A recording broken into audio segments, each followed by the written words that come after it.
So, you're thinking about running for elected office. Well, let's have a discussion. Let's talk about a few of the things that you should consider prior to taking that step. The first thing, and the very most important thing, is to have a discussion with your family. You have now decided that you want to run for elected office, which makes you a public figure. Now, that doesn't just stop with you, it also extends to your family. So, therefore, you want to make sure that your family understand what's about to happen and that they have buy in to that because it is important to have the support of your family as you go through this journey. The second thing that I want to bring to your attention is that, if you're deciding to run for office, you should do a background check on yourself.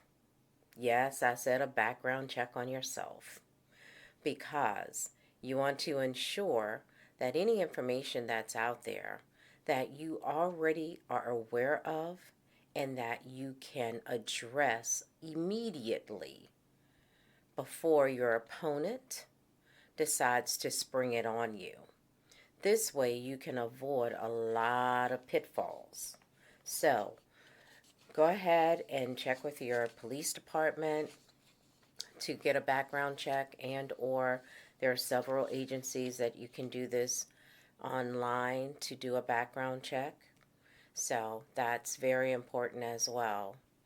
Thirdly, let's look at now, who do I want to contact? What does my contact list looks like? It looks like a combination of family, friends, business partners, organizations, businesses. These are people that will support you not only financially, but support you in the efforts of running your campaign as volunteers, getting the word out, and ensuring that your campaign is a success. So, this is also very important because these are also the individuals that can get people to come out and vote for you to make your campaign a success. And so now we're on our fourth item, and that would be do your homework. You thought you were over homework after you got out of school, right? Parents always say, do your homework. Have you done your homework? That homework would consist of knowing the roles and responsibilities of the position that you are interested in running for. That means that these positions and offices are holding public meetings. Attend those meetings. Understand the rules of engagement. Understand what's on the docket, what the concerns are, what the county or whatever that office is facing to make decisions for the residents of that locality. So you want to be able to engage the current elected officials. You want to be able to understand the issues at hand so that you can hit the ground running. And you want to understand how the process is conducted. One thing that you want to make sure is that you don't want to make promises, because promises that you can't keep because you don't know the rules of engagement. And you are one vote. And if you're on a board, a council, you need buy in from your colleagues. So, what you want to do is always address an issue, but don't make promises that you can't keep because, again, you are one vote. But if you're engaging and attending the meetings, you're now forming relationships where you can actually have and make an impact on those particular issues that your constituents want you to address. Okay? The next item would be your campaign. You need a campaign manager. You need a treasurer. These are people that are committed to your campaign to ensure that you're not only at the right place, but you're on time and that the information is consistent information that is going out about you. And therefore, you need to have accountability for those individuals. You can have a lot of volunteers, but you need to have a campaign staff. That campaign staff is also a source that is going to make sure that your documents are in on time and that you're on schedule. So let's be sure that you're looking at people amongst that list that you prepared earlier to see who would be a good fit to handle that job. And it may be someone within that list, but you may go outside of that list as well. So once you have now created your campaign staff, you want to make sure that you have filed all of your documents.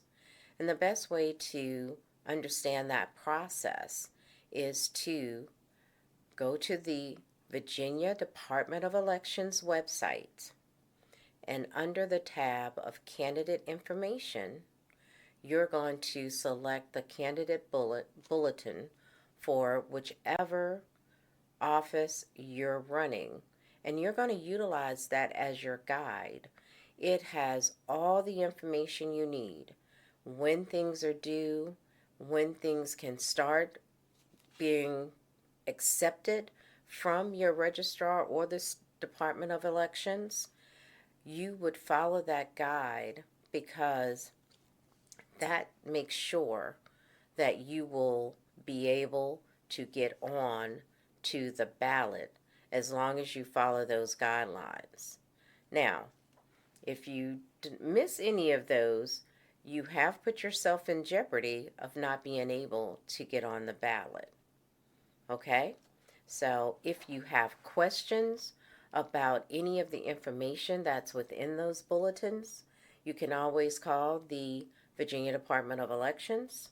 You can call your registrar's office to confirm or clarify any questions that you may have about the process. These things are very, very important. And one of the other very important things is access to funding.